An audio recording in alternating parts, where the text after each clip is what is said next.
ইসলাম সব সময় বিজয়ী, হয়তো আমাকে ছাড়া অথবা আমাকে সহ। এই জন্য কেউ যদি নামাজ না পড়ি, কেউ যদি রোজা না রাখি, কেউ যদি দ্বীনের পথে না চলি, আল্লাহর কোনো ঠেকা নাই, ইসলামের কোনো ঠেকা নাই। কিন্তু আমি যদি নামাজ না পড়ি, গুনাহ করি, তাহলে কেমন যেন আমি নিজের প্রতি নিজে জুলুম করলাম। ইসলাম কখনোই গুনাহকে উৎসাহ দেয় না, গুনাহকে প্রমোট করে না। তবে মানুষ বনি আদম গুনাহ হয়ে যাওয়া স্বাভাবিক, কারণ তার পিছনে শয়তানকে লেলিয়ে দেওয়া হয়েছে।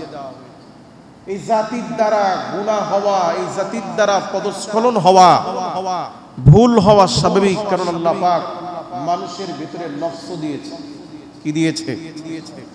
এই নফস, নফসে মুতমাইন্না, নফসে লাওয়ামা, নফসে আম্মারা, নফসের বিশুদ্ধতা পবিত্রতার উপরে ভিত্তি করে কারো নফস কাউকে গুনার দিকে বেশি টানে, কারো নফস গুনার দিকে টানে। পরক্ষণে তার বিবেক তাকে বাধা দেয়, না এটা অন্যায়, এটা পাপাচার, এটা করা যাবে না। আবার যারা নিকৃষ্ট নফসের অধিকারী, যারা নফসে আম্মারার অধিকারী, যারা তাদের ভিতরে কোনো অনুশোচনা বোধ আসেই না, বরং বিরতিহীন ভাবে সীমা লঙ্ঘন করেই চলে, অপরাধ করেই চলছে। কথা বলেন ঠিক কি না? এই বনি আদম গুনাহ করবে, গুনাহ হয়ে যাবে, এটা স্বাভাবিক। কিন্তু আল্লাহ রাব্বুল আলামিন বিশেষভাবে মর্যাদাপূর্ণ 4টি মাস সম্পর্কে আল্লাহ পাক বলেন, ফালা তাদলিমু ফীহিন্না আনফুসাকুম। খবরদার মুমিনেরা, এই 4টি মাসে কেউ যেন নিজের প্রতি তোমরা জুলুম না করো, নিজের প্রতি কেউ জুলুম না করো। গুনাহ করার দ্বারা আল্লাহর কোনো ক্ষতি নাই। আমার আপনার গুনার দ্বারা, আমার আপনার বেনামাজি হওয়ার থাকার দ্বারা, বেরোজাদার হয়ে চলার দ্বারা ইসলামের কোনো ক্ষতি আছে? ইসলাম পিছিয়ে পড়েছে?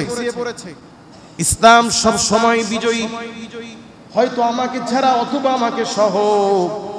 এই জন্য কেউ যদি নামাজ না পড়ি, কেউ যদি রোজা না রাখি, কেউ যদি দ্বীনের পথে না চলি, আল্লাহর কোনো ঠেকা নাই, ইসলামের কোনো ঠেকা নাই। কিন্তু আমি যদি নামাজ না পড়ি, গুনাহ করি, তাহলে কেমন যেন আমি নিজের প্রতি নিজে জুলুম করলাম। সে কথাই আল্লাহ পাক বলেন, ফালা তাদলিমু ফীহিন্না আনফুসাকুম। খবরদার, তোমরা কেউ এই 4টি মাসে নিজের প্রতি নিজে জুলুম করবা না, অর্থাৎ গুনাহ করবা না। কাজী আল্লাহ পাক এই সম্মানিত মাসে আমাদেরকে গুনাহ মুক্ত থাকার তৌফিক দান করুন বলে আমিন। এই বিষয়ে আলোচনা আমরা বিভিন্ন সময় অনেকবার করেছি। মসজিদের ভেতরে গুনাহ করা, মসজিদের বাহিরে গুনাহ করা, দুইটা কি সমান? মসজিদের বাহিরে মদ খাওয়া আর মসজিদের ভেতরে মদ খাওয়া, দুইটা কি সমান? কাজী অন্য সময় গুনাহ করা আর আল্লাহ প্রদত্ত সম্মানিত মাসে গুনাহ করা, দুইটা কি সমান? কাজী আল্লাহ পাক এই সহজ বুঝে আমাদেরকে গুনাহ মুক্ত থাকার তৌফিক দান করুন বলে আমিন। মুআজ্জাজ হাজিরিন, নবী সাল্লাল্লাহু আলাইহি ওয়াসাল্লাম বলছেন, আফদলুস সিয়ামি বা'দা রমাদান শাহরুল্লাহিল মুহাররম। রমাদানের পরে আল্লাহর কাছে মর্যাদাপূর্ণ সম্মানিত রোজা, মর্যাদাপূর্ণ রোজা হচ্ছে মুহররম মাসের রোজা। কোন মাসের রোজা? রাসূল করিম সাল্লাল্লাহু আলাইহি ওয়াসাল্লাম হিজরত করে যখন মদিনায় গেলেন, মদিনা ছিল ইহুদি অধ্যুষিত এলাকা। কাদের বিচরণ বেশি ছিল? ইহুদি। রাসূল করিম সাল্লাল্লাহু আলাইহি ওয়াসাল্লাম দেখলেন মদিনাতুল মুনাওয়ারার ইহুদিরা তারা রোজা রাখে। রাসূল সাল্লাল্লাহু আলাইহি ওয়াসাল্লাম জিজ্ঞেস করেন, তোমরা এই দিনে রোজা রাখো কেন? ইহুদিরা বলল, এই দিনে আমরা রোজা এই জন্য রাখি যে 10ই মুহররমে আল্লাহ পাক আমাদের নবী, বনি ইসরাইলের নবী আল্লাহ পাক মুসা আলাইহিস সালাতু ওয়াস সালাম ফিরাউনের হাত থেকে নাজাত দিয়েছিলেন, আর জালিম ফিরাউনকে আল্লাহ পাক লোহিত সাগরে চুবিয়ে মেরেছিলেন। এই জন্য শুকরিয়া তান আমরা রোজা রাখি। শুকরিয়া তান আমরা। রাসূল করিম সাল্লাল্লাহু আলাইহি ওয়াসাল্লাম শুনে বললেন, নাহনু আহাক্কু বিমূসা, তোমাদের চেয়ে মুসা আলাইহিস সালামের ক্ষেত্রে আমার হক বেশি, কারণ তিনি আমার জাতি ভাই। কোন নবী পথভ্রষ্ট ছিলেন না, কোন নবী তাওহীদ বিরোধী ছিলেন না, কোন নবী শিরকে লিপ্ত ছিলেন না, কোন নবী আল্লাহর হুকুমের বিরোধী ছিলেন না। কথা বলেন ঠিক কি না? কাজী আল্লাহ তাআলার রাসূল বললেন মুসা আলাইহিস সালাম আমার ভাই। কাজী নবী সাল্লাল্লাহু আলাইহি ওয়াসাল্লাম সাহাবায়ে কেরামদেরকে বললেন তোমরাও রোজা রাখো, তবে খিলাফহু, তাদের সাথে খিলাফ করবে। হাদিসে এসেছে রাসূল সাল্লাল্লাহু আলাইহি ওয়াসাল্লাম বলেছেন মান তাশাব্বাহা কওমিন ফাহুয়া মিনহুম, যেই জাতি যার সাথে সাদৃশ্য থাকবে রাখবে তার সাথে আল্লাহ পাক তার হাসর করে দিবেন। এই জন্য মুমিন মুসলমানের উচিত প্রত্যেকটা ক্ষেত্রে কাফেরদের বিরোধী হয়ে চলা, তাদের পথ পদঙ্ক অনুসরণ না করা। এই জন্য মুসলমানের মাথার চুল থেকে শুরু করে পা, মুসলমানের খাওয়া দাওয়া, লেনদেন, ব্যবসা বাণিজ্য, চাকরি, রাষ্ট্রনীতি সব কিছু আল্লাহ পাক ইসলামে দিয়েছেন। কথা বলেন ঠিক কি না?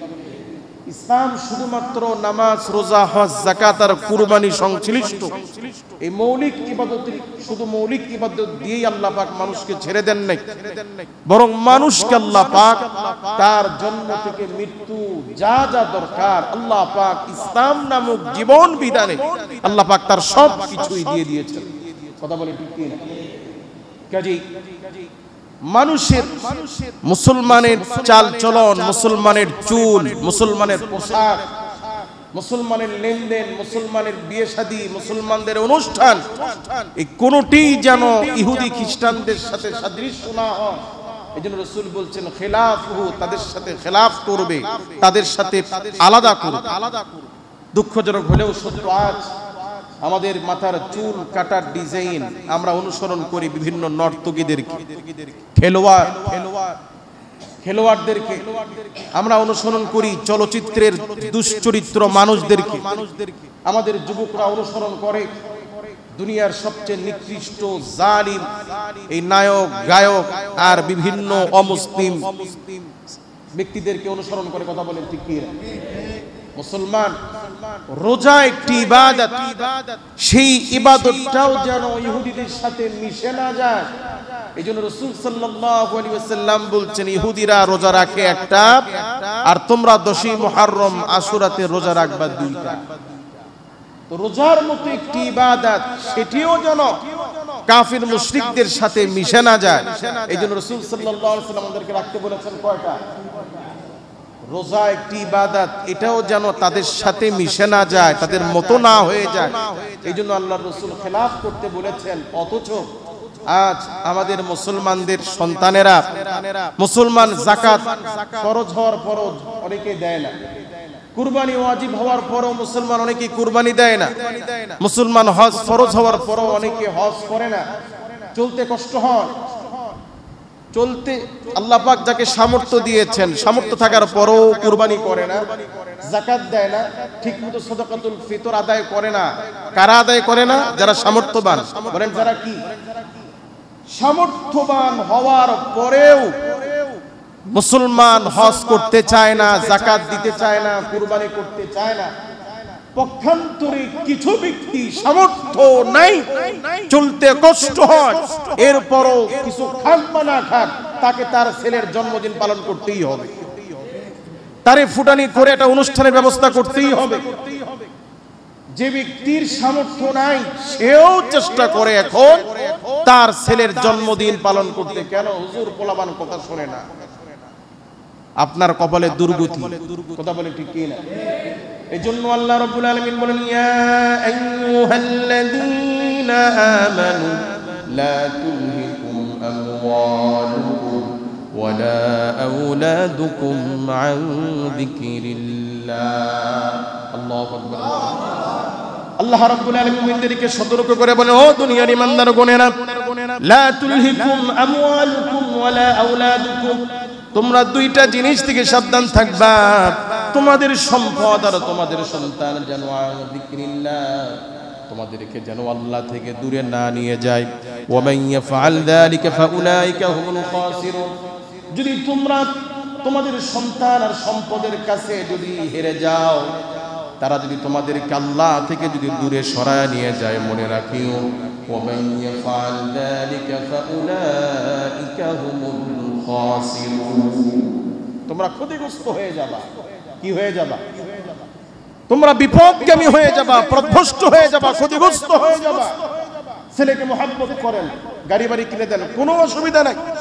কিন্তু ছেলে বায়না ধরছে, আব্বা ঘরে টেলিভিশন লাগবে, খেলা চলে, খেলা দেখতে হবে, বাবা জন্মদিন অনুষ্ঠান করতেই হবে, বাবা প্রতিবেশীর সবার বিয়েতে বাদ্য বাজে, গান বাজে, আমার বোনের বিয়েতেও বক্স নিয়ে আসতে হবে, গানের আয়োজন করতে হবে, বাবা সবার বিয়েতে গায়ে হলুদের আয়োজন হয়, আমাদের বাড়িতেও ছাদের উপরে গায়ে হলুদের আয়োজন করতে হবে।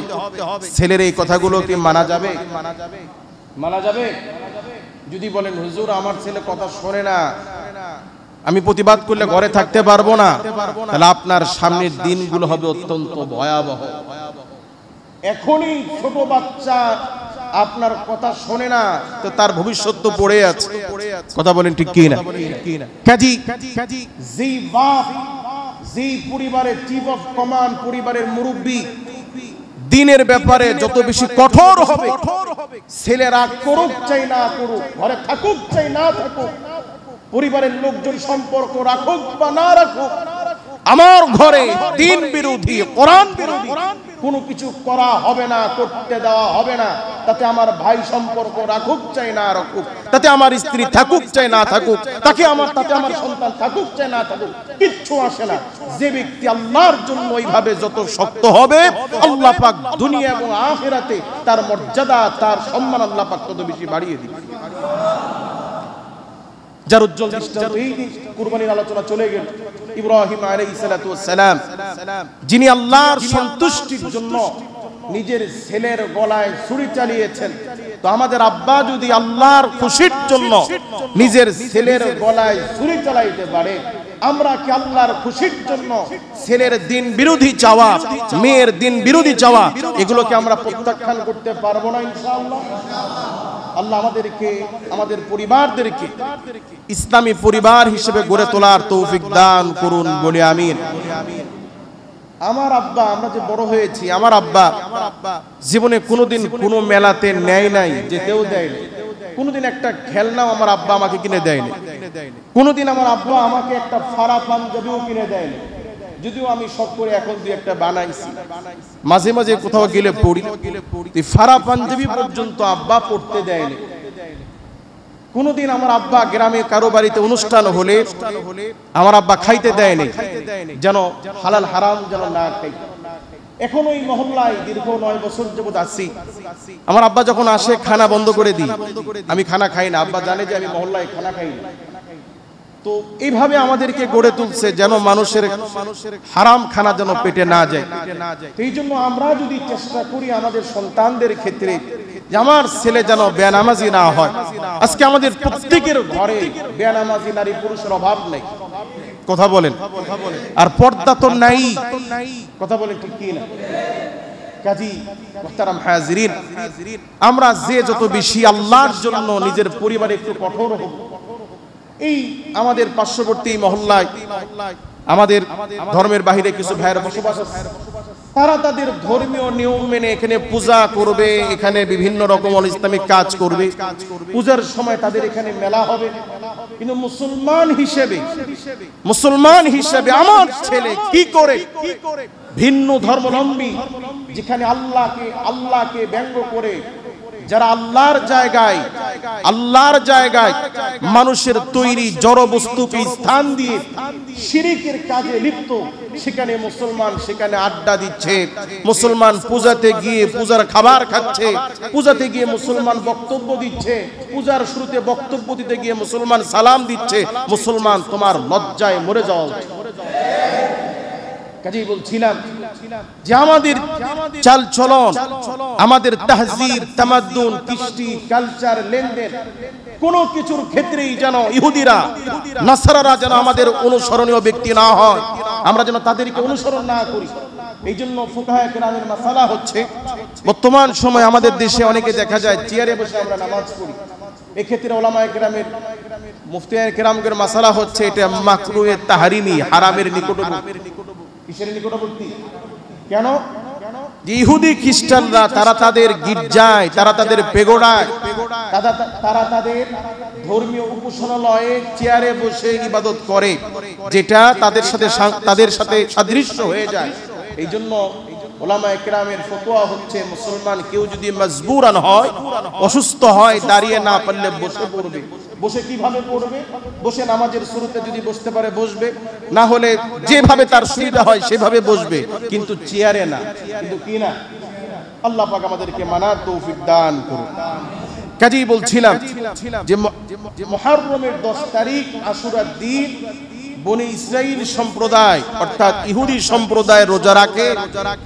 এই রোজাটাও যেন আমাদের রোজা যেন তাদের সাথে একাকার না হয়ে যায়, এই জন্য রাসূল বলছেন খিলাফহু, তোমরা খিলাফ করো, তারা রাখে একটা তোমরা রাখবে। এই জন্য আপনাদের প্রতি অনুরোধ, যদি সুযোগ থাকে তাহলে আপনারা 10ই মুহররম রোজা রাখবেন। 10ই মুহররমের আগের দিন 9, 10 অথবা 10, 11 দুইটা রোজা রাখার চেষ্টা করবেন। এটা নফল ইবাদত, ফরজ না। কারো যদি সমস্যা থাকে, ব্যস্ত থাকে, কাজ থাকে, কষ্ট হয়, অসুবিধা নেই, কিন্তু যদি সুযোগ থাকে, ফ্রি থাকেন, তাহলে এই রোজা রাখবেন। আল্লাহ তৌফিক দান করুন। হাদিস শরীফের মধ্যে এসেছে, সহিহ আল মুসলিমের হাদিস, নবী সাল্লাল্লাহু আলাইহি ওয়াসাল্লাম 4টি আমল কখনো বাদ দিতেন না। কয়টি আমল? তার ভিতরে একটি হচ্ছে আইয়ামুল বিস, প্রতি মাসে 13, 14, 15 এই 3 দিনের রোজা রাসূল সাল্লাল্লাহু আলাইহি ওয়াসাল্লাম কখনো বাদ দিতেন না। 2, হিজরতের পরে নবী সাল্লাল্লাহু আলাইহি ওয়াসাল্লাম মদিনার জিন্দেগিতে 10 বছর জীবিত ছিলেন। রাসূল সাল্লাল্লাহু আলাইহি ওয়াসাল্লাম আশুরার রোজা কখনো আল্লাহর রাসূল বাদ দেন নাই। আর 2টা আমার মনে পড়তেছে না।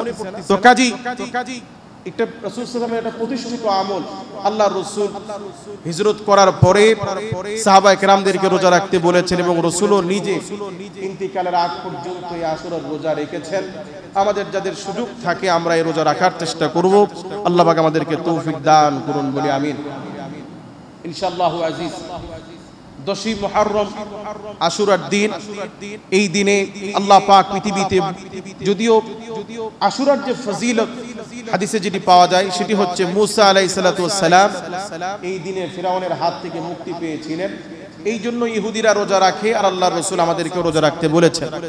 কিন্তু এই আশুরার 10 তারিখ বিভিন্ন দয়ীফ বর্ণনায়, দুর্বল বর্ণনায় বা সিরাতের কিতাব থেকে, ইতিহাসের কিতাব থেকে অসংখ্য নজির এমন পাওয়া যায়, এই পৃথিবীতে যত দিন আছে, দিবস আছে, তার মধ্যে সবচেয়ে বেশি ঘটনার সাক্ষী, সবচেয়ে ঐতিহাসিক দিন হচ্ছে 10ই মুহররম আশুরার দিন। এই দিবসে পৃথিবীতে বহু রকম নবীদের মুজিজা এই দিবসে সংগঠিত হয়েছে এবং ইতিহাসের চরম দুর্দিন, মুসলমানদের চরম কষ্টদায়ক, বেদনাদায়ক যে হিজরি 61 সনে নবী সাল্লাল্লাহু আলাইহি ওয়াসাল্লামের দৌহিত্র, কলিজার টুকরা, আহলে বায়তের সদস্য, নবীজির সুগন্ধি, নবীজির প্রতিচ্ছবি, যাদের চেহারা ছিল হুবহু আল্লাহর রাসূলের চেহারার মতো, ইমাম হুসাইন রাদিয়াল্লাহু তাআলা আনহু হিজরি 61 সনে কারবালার ময়দানে নির্মমভাবে যেদিন শহীদ হয়েছিলেন, সেই দিনটিও ছিল এই 10ই মুহররম। আমরা যে রোজা রাখি মূলত এটা কারবালাকে উদ্দেশ্য করে নয়, কিন্তু ঘটনার চক্রে এই একই দিনে নবী সাল্লাল্লাহু আলাইহি ওয়াসাল্লামের ওফাতের পরে এই উম্মতের কিছু মুনাফিক, এই উম্মতের মধ্যে মুমিন দাবি করা কিছু ব্যক্তির হাতে রাসূল সাল্লাল্লাহু আলাইহি ওয়াসাল্লামের দৌহিত্র হুমা হাসান হুসাইন রাদিয়াল্লাহু তাআলা আনহুমা নির্মমভাবে তারা শহীদ হয়েছেন। আমি আপনাদেরকে দাওয়াত দিচ্ছি, 10ই মুহররম আগামী 17 জুলাই, কত তারিখ? যারা রোজা রাখবেন 16, 17 অথবা 17, 18 অর্থাৎ মঙ্গল বুধবার অথবা বুধবার বৃহস্পতিবার রোজা রাখবেন। আর আগামী বুধবার এশার নামাজের পরে আমাদের মসজিদে সংক্ষিপ্ত আলোচনা হবে কারবালার ইতিহাস এবং তাৎপর্যের উপরে। আমাদের যাদের সুযোগ থাকে আমরা আগামী বুধবার ইনশাআল্লাহ আজিজ মসজিদে এশার নামাজ জামাতে পড়ার চেষ্টা করব। আল্লাহ পাক আমাদেরকে তৌফিক দান করুন বলি আমিন। আমি আলোচনার মোড়কে এখান থেকে ঘুরে অন্যদিকে নিতে চাচ্ছি, সেটি হচ্ছে আল্লাহ তাআলার রাসূল সাল্লাল্লাহু আলাইহি ওয়াসাল্লাম মুমিনদেরকে আশুরার রোজা রাখতে বলেছিলেন। হিজরত করে মদিনায় যাওয়ার পরে রাসূল দেখলেন যে ইহুদিরা রোজা রাখে। এই রোজা মুমিনরা রাখে কখন? হিজরতের পরে। বলেন কখন?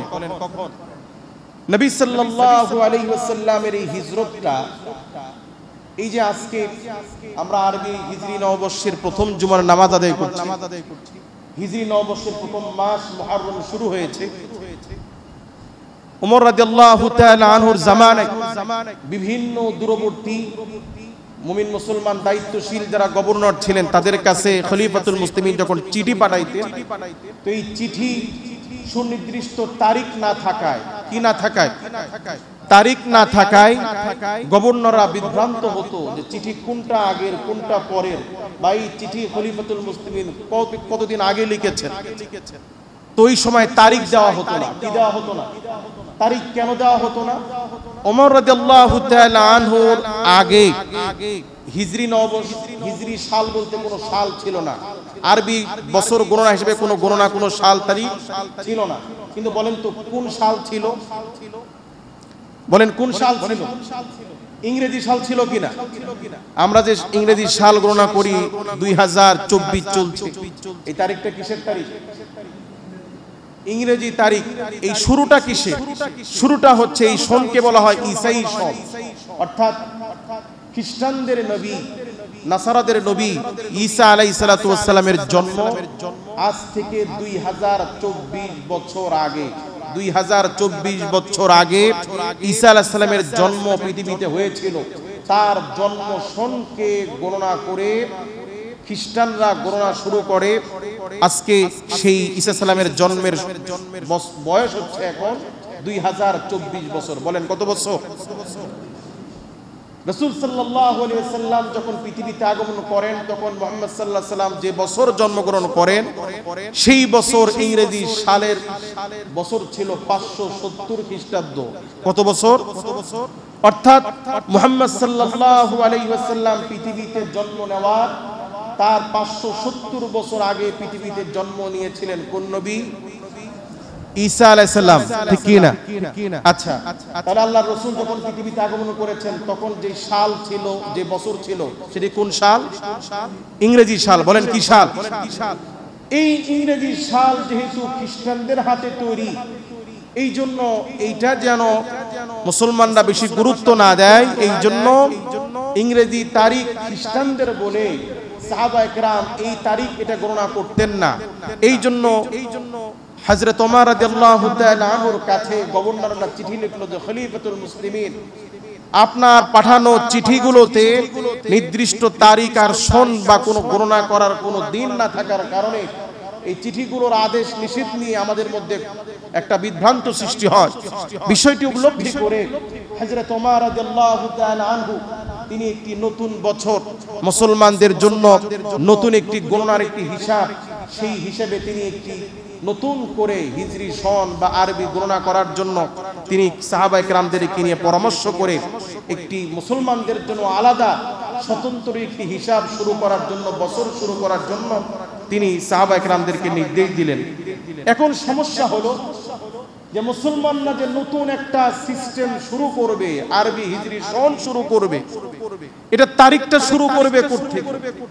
সাহাবায়ে কেরামের মধ্যে কেউ প্রস্তাব করলেন যে খ্রিস্টানরা শুরু করেছে তাদের নবী ঈসা আলাইহিস সালাতু ওয়াস সালামের জন্মের তারিখ থেকে, কাজে আমরাও এটা করলে কেমন হয় যে মুহাম্মদ সাল্লাল্লাহু আলাইহি ওয়াসাল্লাম যেদিন পৃথিবীতে আগমন করেছেন মুহাম্মদ সাল্লাল্লাহু আলাইহি ওয়াসাল্লামের জন্ম তারিখকে শুরু করে আমরা যদি গণনা শুরু করি তাহলে কেমন হয়?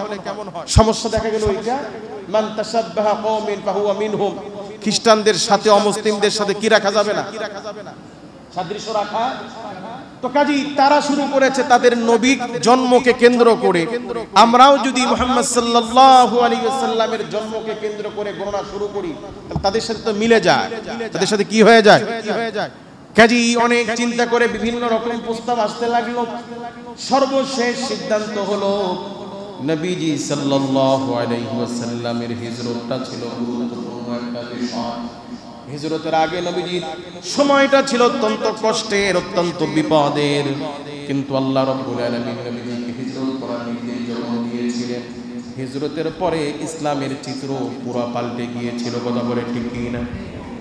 আর এই হিজরতটা নবীজির জন্য এত কষ্টের ছিল যে মক্কার মাতৃভূমির লোকেরা, মক্কার লোকেরা, কাবার জনপদের লোকেরা সমন্বিতভাবে ইসলামকে নিষ্পেষিত করার জন্য, ইসলামকে পৃথিবী থেকে নাম নিশানা মুছিয়ে দেওয়ার জন্য তারা সিদ্ধান্ত নিয়েছিল প্রকাশ্যে আল্লাহর নবী সাল্লাল্লাহু আলাইহি ওয়াসাল্লামকে তারা হত্যা করবে।